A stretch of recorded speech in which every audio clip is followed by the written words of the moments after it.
Hello developers, in this video we are gonna deep dive into image widget. We are not just gonna see how image widget work, but we are also going to explore all its properties so you can get the desired look to your image according to your project. So hello developers, I'm Radhika and you're watching Divine Coding. So let's get started. So till here we already know how to use images into our app in two different ways. So in this section we will see how we can customize our image further, like border around our image or some shadow and rounded corner for our image instead of just perfect square and rectangular images. So for all these decoration we have a special property known as decoration only. So let's first start by creating our image. So here I'm using image.network. And now let's pick up some random images. For example, I am taking this one. So here I am opening this image into a new tab so that my URL becomes a little shorter. And now let's just paste it over here.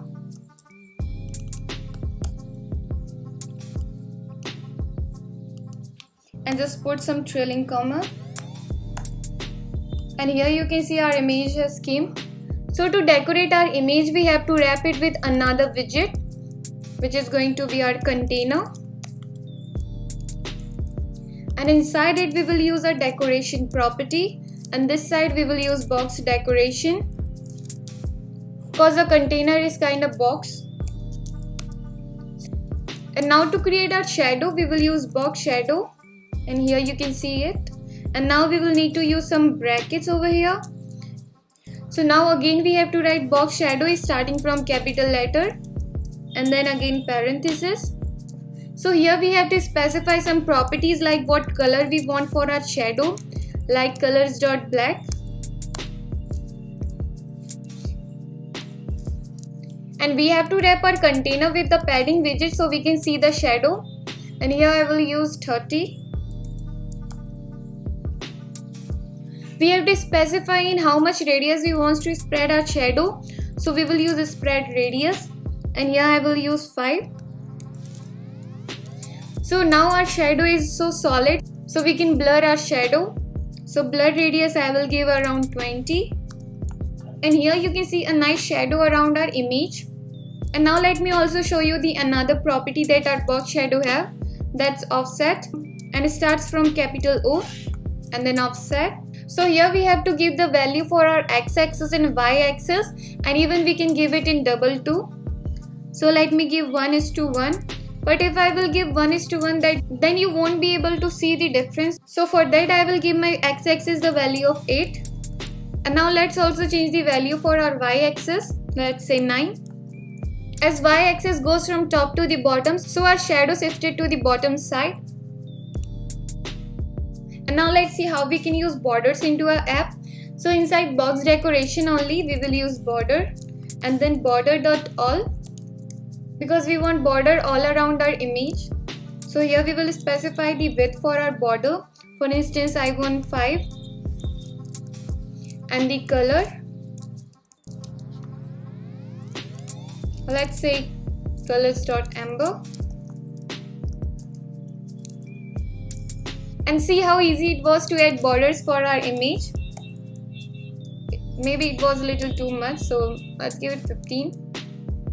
So instead of just straight borders, if you want to add some curves into your border, then you can use border radius to change its radius. So we will use border radius.circular.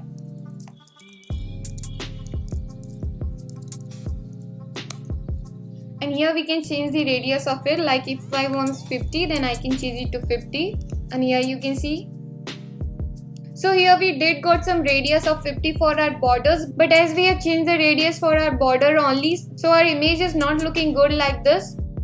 So to change the radius for our image too, we will wrap it with another widget and that widget name is clip or rect. So clip or rect widget goes handy with our image widget. So what clip or rect widget does it creates a rounded rectangular clip. So because of this only we can change its radius. So in the same way as we have changed the radius for our border, we will here also use the same, like border radius and then border radius.circular and let's give it 30 pixels. So now we got the perfect shape for our image. Thanks to the essential widgets like box shadow, box decoration and clip or rect, they made our task super simple to do. So these are some of the very handy widgets that you can use to customize your container widget or image widget. Like you can change the values of it and see how they will look like in the different radius. You can play around with the offset value. And if you just want to see what properties these widgets have, you can just press Ctrl plus J on Mac, Ctrl plus key on Windows to see all the properties and how they work. So this is it for the images, and now let's move for the another topic. So that's it for today's video. If you learn anything from this video, then make sure to hit the like button. And also let me know in the comment section what you want to learn next. And if you haven't subscribed till now, then make sure to hit the subscribe button, because I'm gonna come up with amazing content on this channel. So to not miss out, do subscribe. And you can also reach out to me by following on Twitter, Instagram or LinkedIn. And you can also join my Discord server too. So I will make sure to put all these links in the description so you can check it out. So I will see you in the next video. Till then, keep learning, keep growing.